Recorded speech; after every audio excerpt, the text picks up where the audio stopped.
Assalamu alaikum wa rahmatullahi wa barakatuh. Welcome everyone in today's class. Our textbook is Weekend 2 and today inshallah we will cover Unit 3, My Day, Animals, Places, Evaluation. This lesson will be presented by me, teacher Mazen Harbi, and the sign language by Mr. Fawaz Al-Agil. So let's begin. In this evaluation, we're going to review Unit 3, My Day, Animals, and Places. So the first lesson we did learn in this unit was talk time that can be seen on pages 18 and 19. And our goal was to build up questions and answers about everyday activities. So the first thing we did learn about in this lesson was talking about our day.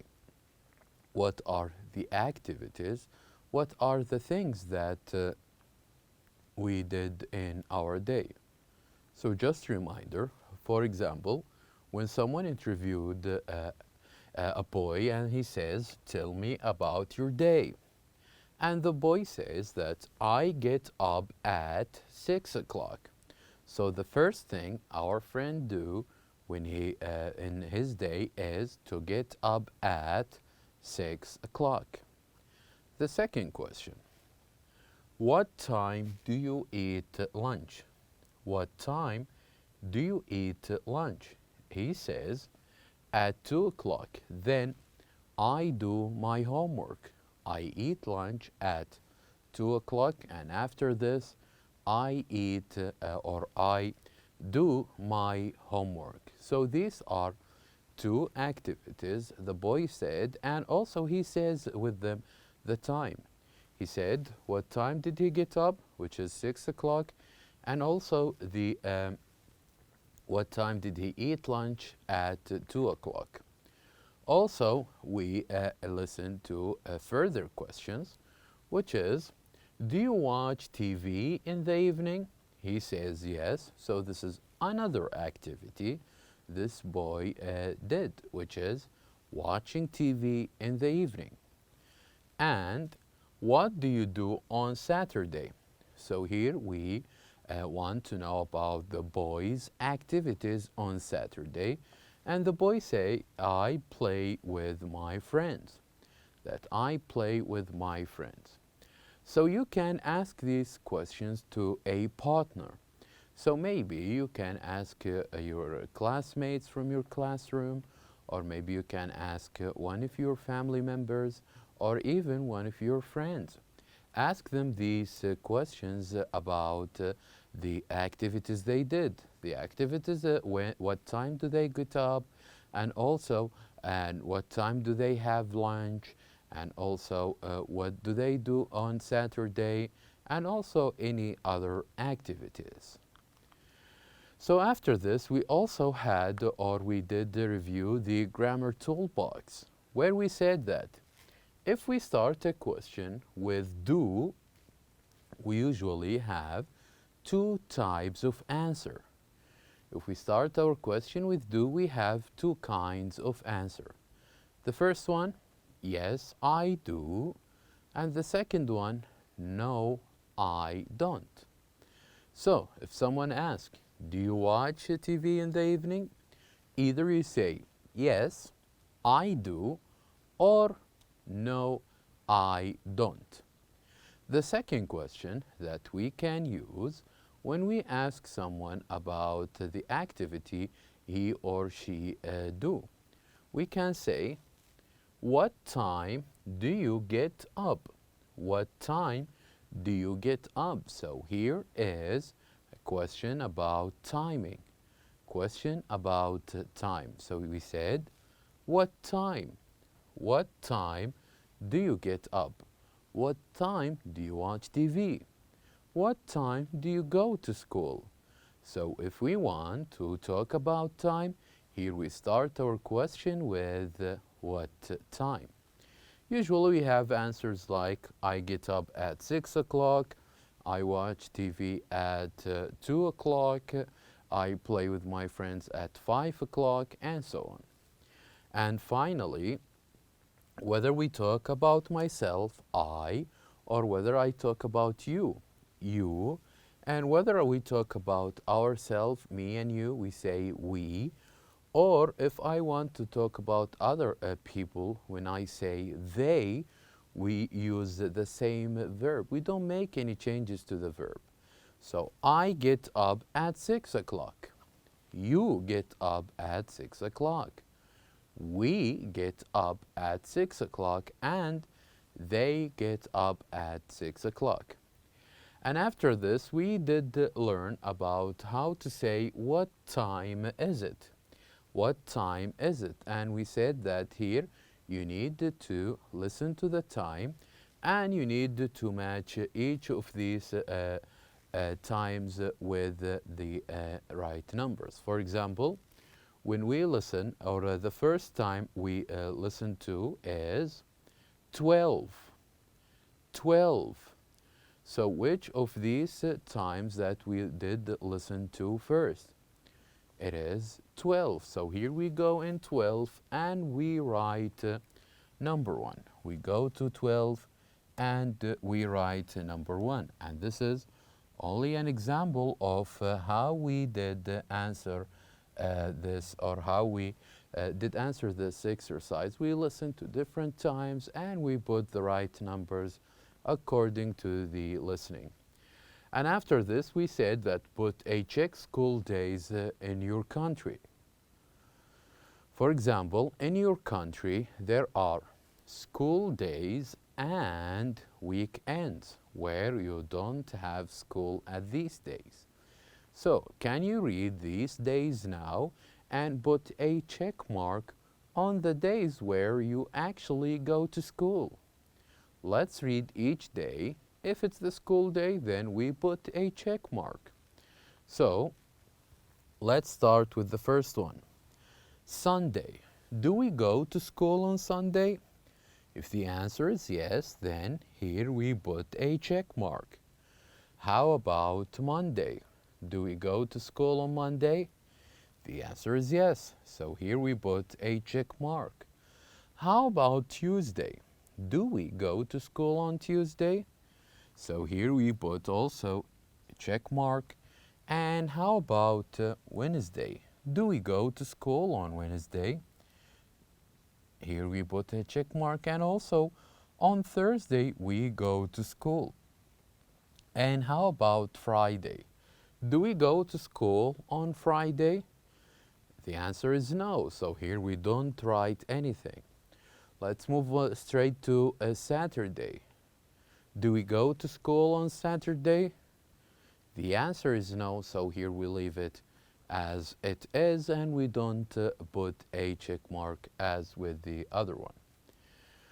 And also what we did with this lesson is that we ask and answer in pairs. So we said that have a table like this and ask your friend.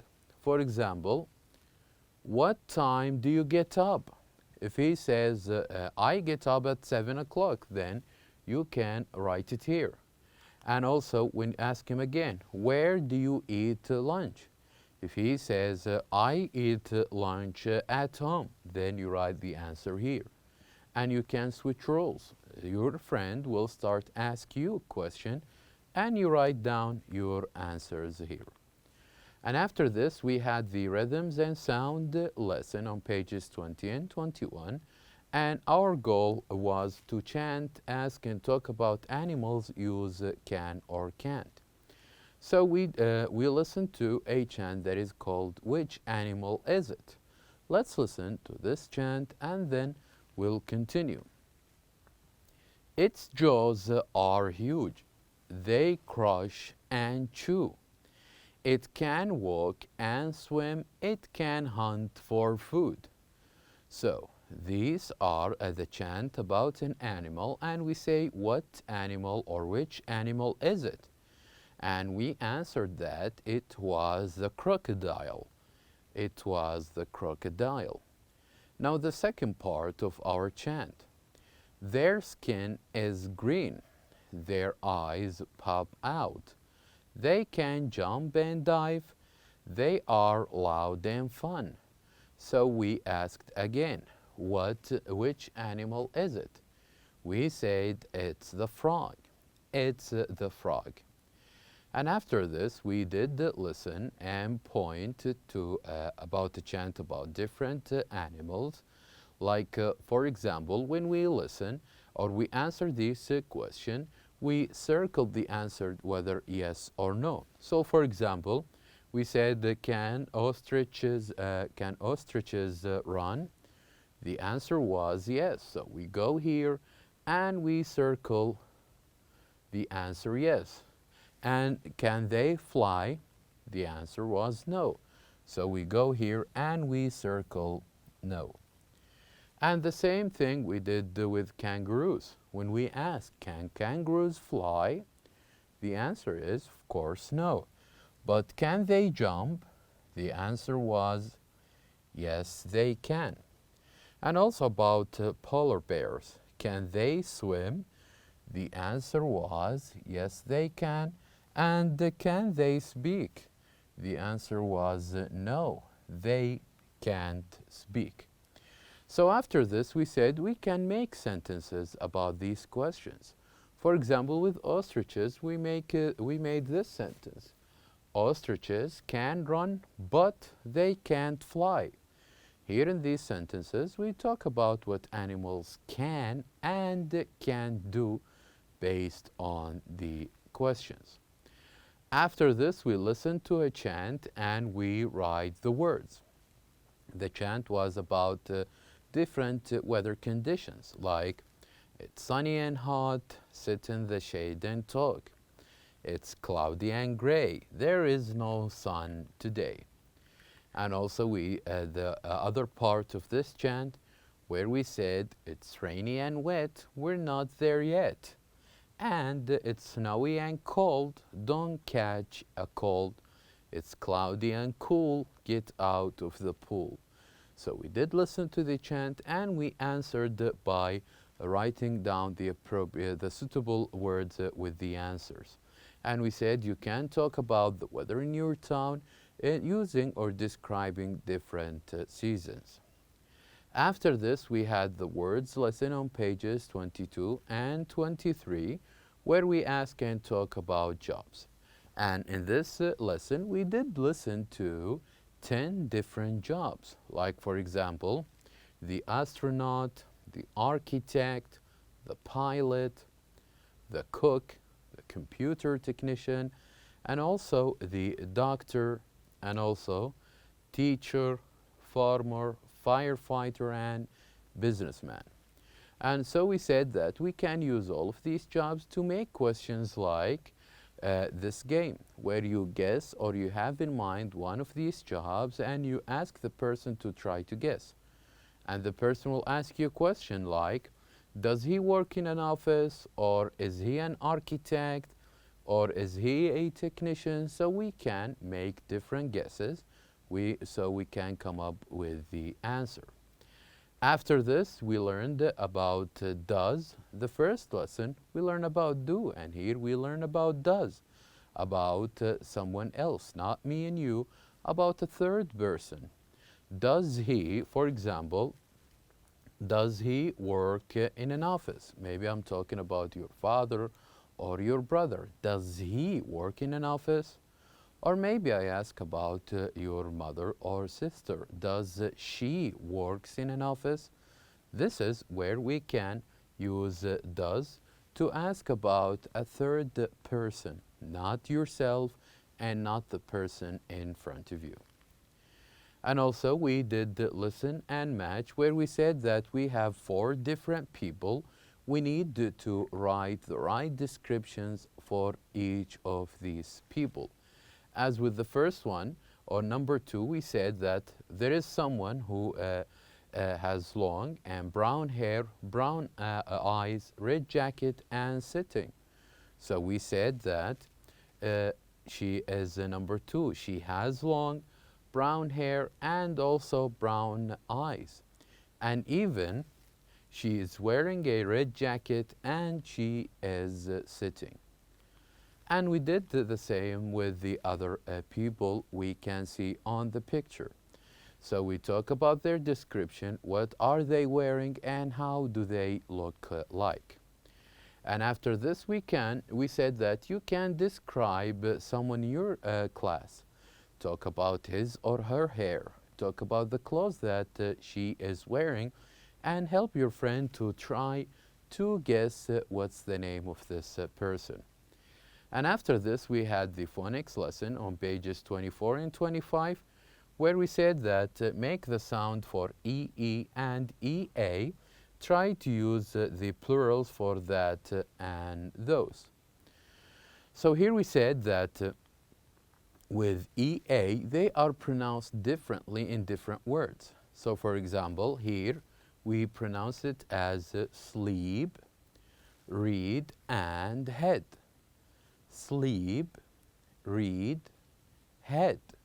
So in sleep and read, we have a longer vowel. But with the last one, we have a very short one. Head, as in head, bread. They are short vowels.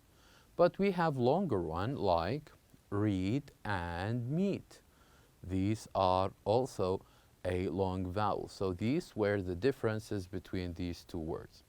So also we did practice this where we describe the difference between there is and there are. We said that we use there is when we want to talk about one person, and we use there are when we want to talk about more, when we say there are 3 men, not 1 man. And also we learned the difference between that and those. We use that for only one thing, something singular, and we use those for more than one thing, as in tooth and teeth. The same goes here with foot and feet, and with mouse and mice. And after this, we did listen about the map. We had the city map, and we describe the places, and we write down the names of each of these places based on the reading we did read here about this map. And after this, to talk about our things in the house, we did read these sentences and we answered. If the answer is true, based on the picture, we will circle T. And if the answer was no, we will circle F about these places. So this was all what we did learn in this unit. Thank you for watching, and I'll see you next time.